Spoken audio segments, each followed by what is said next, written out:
So welcome to part 2 of ECG interpretation. Here we're just going to be going through some worked examples. Let's dive straight in with the first ECG. So again, we're going to get a vignette for each one and then an ECG and then just go through it systematically. So 78-year-old gentleman who presents to the emergency department with central chest pain, which is described as tight and it started about an hour ago. His past medical history includes type 2 diabetes and he's an ex-smoker. On examination, he's pale and sweaty.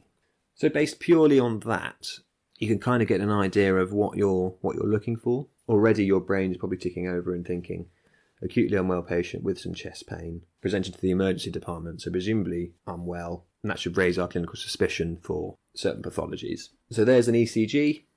So starting with rhythm, there's a ventricular rate around sort of 78, again if you're counting the number of QRS complexes and timesing it by 6. The PR interval looks prolonged, so it looks longer than 0.12 seconds. If we go from the start of the P wave to the beginning of the QRS complex. The P to QRS relationship is 1:1, and there's a QRS width which is normal, so it's less than 0.12 seconds.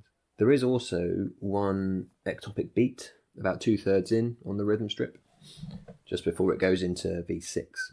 That may or may not be significant, but it's important to pick up on it and document it. Working out the axis, looking at leads 1 and 2, the overall deflection in 1 is positive, and the overall deflection in 2 is positive. So that's a normal axis. The P waves look okay to me. I can't see any pathology there. I can't see any pathological Q waves. The R waves and S waves look okay to me. Normal sizes. The ST segments, however, do not. So there's elevation from the isoelectric line in leads V1 to V5. And also in 1 and AVL from the looks of it as well. Again, now looking at depression, actually there's some depression in lead 3. And moving on, again, there's some T wave inversion in 3, but otherwise I think the T waves look okay. In terms of the QT interval, it looks okay to me, so it's within 0.36, 0.44 seconds. So diagnosis, then looking at that and again combining it into the clinical context of the patient. There's probably an anterior lateral ST elevation myocardial infarction or an anterior lateral STEMI. This is evidenced by the ST elevation in the anterior and the lateral leads in the context of the patient presenting in the manner in which he does. There's also first degree heart block as well, which is important too. So just a quick bit of information then about acute coronary syndromes. We typically split those up into ST elevation, non-ST elevation, myocardial infarctions, and then unstable angina. And there's a nice little flow chart there on the left just explaining the differences between those pathologically. So ultimately it's an atherosclerotic related disease largely, which leads to a thrombus formation. This thrombus is either platelet rich or it's platelet and fibrin rich. And if it's platelet and fibrin or thrombin rich, then that causes a continual ischemia, which causes the ST elevation. If it's platelet rich, then the occlusion is often a little bit more partial, so you still get some blood flow through, so there's not as much ischemia, which gives no ST elevation.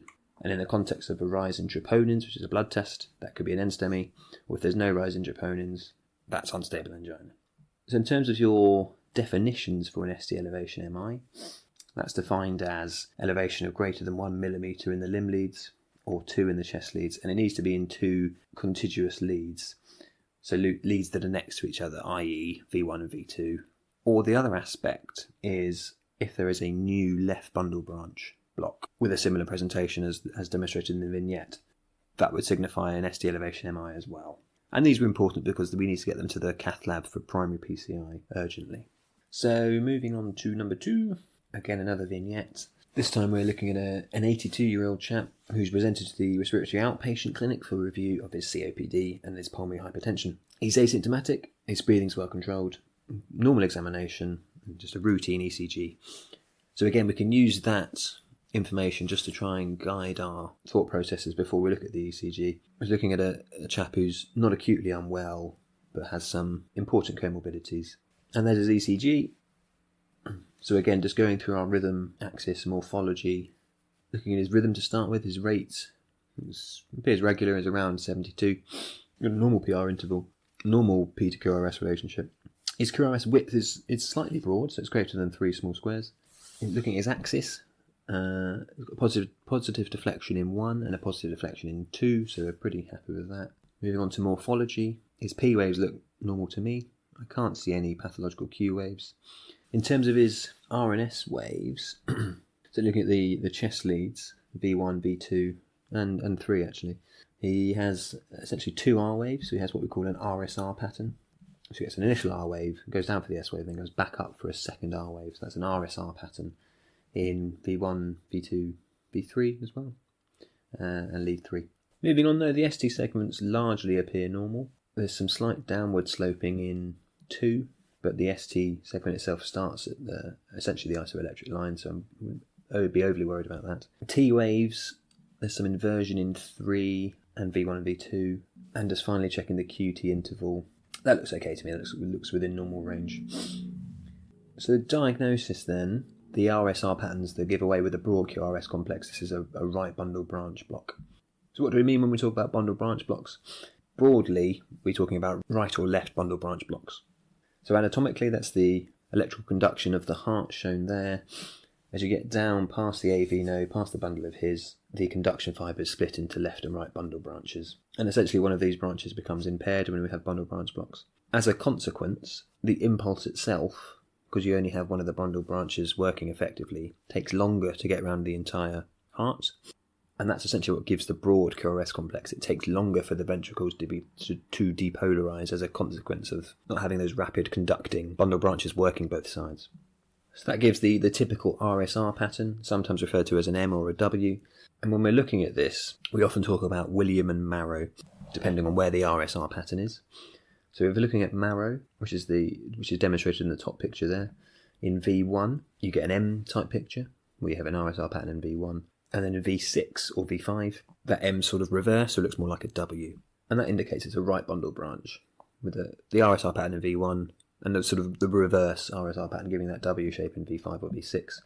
And otherwise we talk about William as well, looking at left bundle branches, where instead you have the Rsr pattern in V5 or V6, and that W-type picture shown in V1. The image there is sort of a typical picture that you would see in a right bundle branch block, where you've got the M in V1 and the W in V5 or V6. So causes then, why do patients get right bundle branches? Well, firstly, it can be a normal variant, especially in young adults and teenagers and athletes. It's quite a common. So again, it's important just to put it into the context of the patient, because otherwise it can also be a suggestion of right heart or certainly right ventricular strain. If it's acute, that's likely to be due to a pulmonary embolism or can be due to ischemia. And if it's chronic, if you're chronically stressing that right ventricle, eventually you'll get a degree of hypertrophy. That will also show with a right bundle branch block. And this is quite common in respiratory conditions where you get a degree of pulmonary hypertension, which the right ventricle has to pump against. Causes a left bundle branch block, as mentioned, initially when we looked at that first ECG, ischemic heart disease is an important consideration to have, and if it's an acute onset left bundle branch block, that may well be indicative of an ST elevation MI. But otherwise, left bundle branch blocks are quite common in patients who have hypertension or who have had hypertension for a long time. Again, for the similar process, your left ventricle is pumping against an increased pressure, so it's essentially an afterload problem. And certain cardiomyopathies can cause that as well, especially the dilated cardiomyopathies. So moving on to the next ECG, then ECG number 3. Again, the vignette, we've got a 67-year-old lady who's presented to the emergency department after a collapse. There's no warning signs, there's no seizure activity reported, which is important when we're considering patients who have had collapses. And this is a further collapse whilst getting into the ambulance. No past medical history to be concerned about. On examination, she's pale but alert and has a normal blood pressure. So let's have a quick look at that ECG then. And again, if we go down our rhythm axis morphology system, see that the ventricular rate is very slow. So there's about 5 complexes there in that rhythm strip, giving a ventricular rate around 30, which is very slow. The same can't be said for the atria though. If you trace along the rhythm strip at the bottom, there's a P wave before the first QRS complex, and there's a P wave at the end of it, and then there's another P wave before the second complex. So the atrial rate doesn't appear to be marrying up particularly well with the ventricular rate. And if you calculate that through, you get an atrial rate of around 66. As a consequence, there's no PR interval because it's not a consistent thing, so you can't comment on that. It's unpredictable. And equally, there's no P to QRS relationship. The QRS itself is broad. It's greater than 3 small squares. And if we look at the axis, there's an overall negative deflection in 1 and an overall positive deflection in 2. So it looks like those leads are reaching for each other. That giving us a right axis deviation. Moving on to the morphology. So the P waves look okay to me. I can't see any pathological Q waves. R and S waves look fine to me. Again, the ST segments are normal as well. T waves, though, there's quite a lot of inversion actually. So in the anterior leads and the inferior leads, the T waves appear to be inverted. And if we look at the QT interval, from the start of the QRS to the end of the T wave, we can see that's actually quite prolonged as well. So that's longer than 0.44 seconds. So diagnoses then, again putting that into the clinical context, the P waves and the QRS complexes, there's no relationship between them. So that appears to be third degree or complete heart block. There's a prolonged QT interval, which is important in the context of collapses. And there's widespread T wave inversion. So here we're dealing with a heart block or an atrioventricular block. And there's three main categories that we talk about: first degree, second degree, and third degree heart block. Now, first degree heart block is simply where you have a prolonged PR interval. Again, this can be a normal variant, certainly in young, healthy patients or athletes, often just due to high vehicle tone. It does also occur in an elderly population as well. And most patients are asymptomatic and they don't require any treatment. Secondary heart block, we split into Mobitz type 1 and type 2. So in Mobitz 1, you have progressive prolongation of the PR interval until you drop a QRS complex, basically. And that's shown in the middle picture there on the left, where you've got a normal PR interval to start with, then the PR interval is a bit longer, then it's even longer, and then you have a P wave with no QRS complex.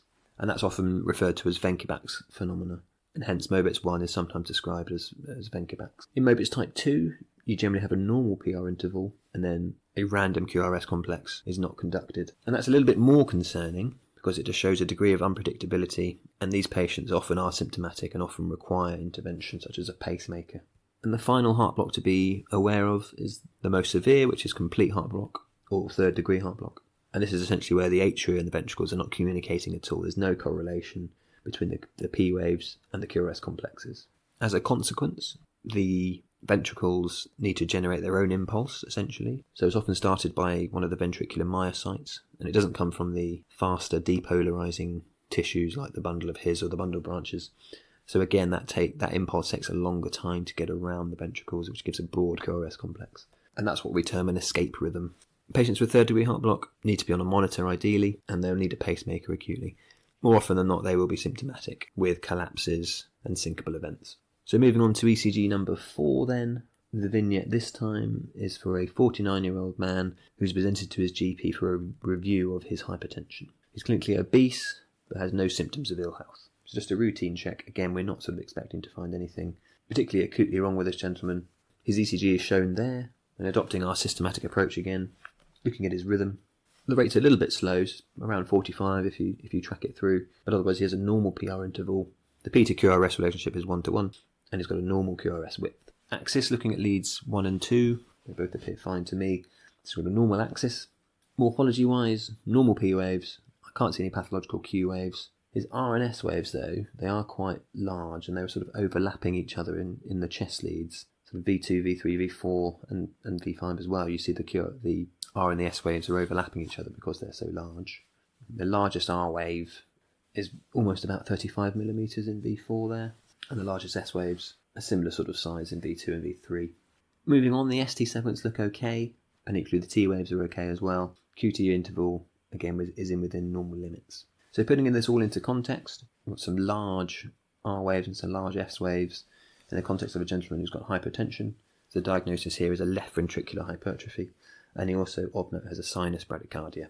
So moving on to look at the diagnostic criteria for the hypertrophies. The first thing to mention is that a lot of these numbers do slightly change depending on where you work and which references you use. So guidelines will vary across the country and across internationally as well. But essentially the themes are the same. So for left ventricular hypertrophy, you were essentially looking for large R waves, large S waves. And the key differentiator, in my practice certainly, between looking at left ventricular hypertrophy and right ventricular hypertrophy is looking at the S and the R waves in V1 and the S and the R waves in V6.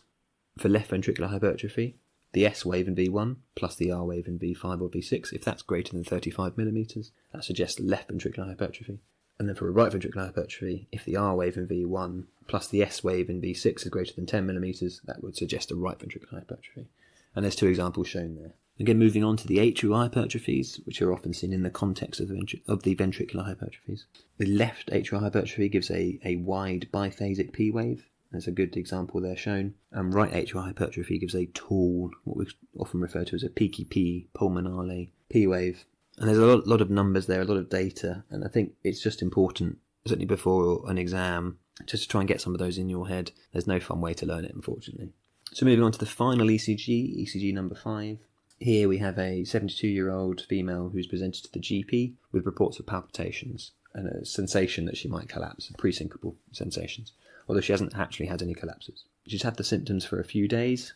There's no chest pain, there's no shortness of breath to be worried about. And then her ECG there is shown. So again, adopting rhythm axis morphology. The ventricular rate is around 126 if you count it out. The PR interval is absent, so you can't comment on that. The P to QRS ratio is absent as well. And that's because there are no P waves. The QRS width is normal.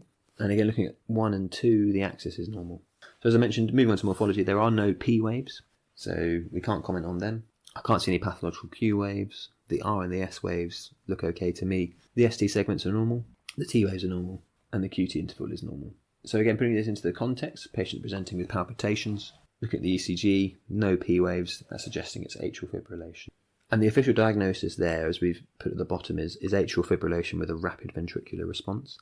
In practice, you often hear the term fast AF used, which is fine. A lot of the cardiologists don't like that term, which is also fine. And they don't like the term simply because a fibrillating atria is by definition fast. So the rate of a fibrillating atria is around sort of 300. So ultimately it's semantics. I wouldn't get too bogged down in that personally.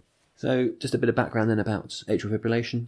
So there's rapid, disorganised depolarisation of the atria, which makes it look like it's fibrillating, so just sort of rumbling essentially, which, as I've mentioned, gives a very fast atrial rate. And obviously not all of those complexes are transmitted. It's obviously very common. You've probably seen patients who have it or know someone who has. And the main clinical concern we get worried about in terms of the ongoing management of atrial fibrillation is the risk of stroke, because those fibrillating atria just increase your risk of forming clots in the atria due to the venous stasis created. So in terms of what the ECG shows, you get an absence of P waves and you get irregular QRS complexes. It's often difficult to differentiate between what is a fibrillating atria and very fine flutter waves, which are sort of sawtooth type waves. And I think that picture demonstrates quite well that although there's no distinct P waves, you often get almost tricked into thinking there are, just because of the slight wavering isoelectric line which is generated by the fibrillating atria. So if in doubt, try and put it into the clinical context. So if you have an irregular QRS complexes and you're not really sure, you think you can see maybe 1 or 2 P waves, that's probably just an abnormality of the fibrillating atria rather than a true P wave. So hopefully that was useful. Just a few summary points before we end the video. Again, be systematic, be slow, be methodical. The key from this, I think, is put the ECG in the context of the patient. And that's the same, as I said, for any investigation, chest x-ray, blood results, examination findings. And just a quick note to say thanks to Life in the Fast Lane, which is an excellent free and open access medical education site. So have a little look at that.